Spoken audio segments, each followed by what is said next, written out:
ನಿಮಗೆ ದೇವಸ್ಥಾನದಲ್ಲಿ ಪ್ರಸಾದ ಕೊಟ್ಟು ಅದನ್ನು ತಿನ್ಬೇಡಿ ಹೋಗಿ ಬೆಂಕಿಗೆ ಎಸಿರಿ ಅಂತಂದ್ರೆ ವಿಚಿತ್ರವಾಗಿ ಅನ್ಸಲ್ವಾ?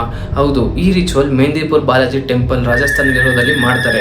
ನಿಮಗೇನಾದ್ರು ಭೂತ ಪ್ರೇತ ಮೇಲೆ ನಂಬಿಕೆ ಇಲ್ಲ ಅಂತಂದ್ರೆ ಪ್ಲೀಸ್ ಒಂದ್ಸತಿ ಈ ದೇವಸ್ಥಾನ ವಿಸಿಟ್ ಮಾಡಿ. ರಾಜಸ್ಥಾನದಲ್ಲಿರೋ ಈ ಬಾಲಾಜಿ ಟೆಂಪಲ್ ದೇವುಗಳನ್ನ ಬಿಡ್ಸಕ್ಕೆ ಬಹಳ ಫೇಮಸ್. ಈ ದೇವಸ್ಥಾನದಲ್ಲಿ ಆಂಜನೇಯ, ಭೈರವ ಮತ್ತೆ ಪ್ರೇತರಾಜನ ಪೂಜಿಸ್ತಾರೆ. ನೀವು ಈ ಗುಡಿ ಒಳಗಡೆ ಎಂಟ್ರಿ ಆದ ತಕ್ಷಣ ನಿಮಗೊಂದು different kind of energy feel ಆಗುತ್ತೆ. ಈ ಗುಡಿಗೆ ಬಹಳ ಸ್ಟ್ರಿಕ್ಟ್ ರೂಲ್ಸ್ ಇದಾವೆ.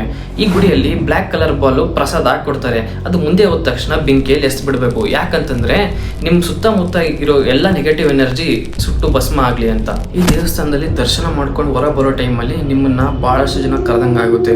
ಆದ್ರೆ ನೀವು ಯಾವುದೇ ಕಾರಣಕ್ಕೂ ಹಿಂದೆ ತಿರುಗಿ ನೋಡ್ಲೇಬಾರ್ದು. ನೀವೇನಾದ್ರೂ ನೋಡಿದ್ರೆ ಆ ಆತ್ಮ ನಿಮ್ಮ ಮೈ ಮೇಲೆ ಸೇರ್ಕೊಂಡ್ಬಿಡುತ್ತೆ.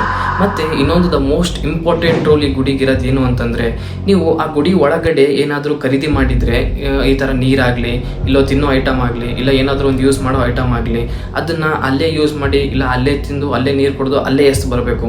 ಅದನ್ನ ಏನಾದರೂ ನೀವು ಬೈ ಮಿಸ್ ಆಗಿ ಹೊರಗಡೆ ತಂದ್ರೆ ಐಟಮ್ ಅಷ್ಟೇ ಹೊರಗಡೆ ಬರಲ್ಲ, ಅದ್ರ ಜೊತೆ ಬಹಳಷ್ಟು ಆತ್ಮಗಳು ಹೊರಗಡೆ ಬರ್ತವೆ. ಆ ಆತ್ಮಗಳನ್ನ ನಿಮ್ಮನ್ನ ಬಹಳಷ್ಟು ಕಾಡ್ತವೆ.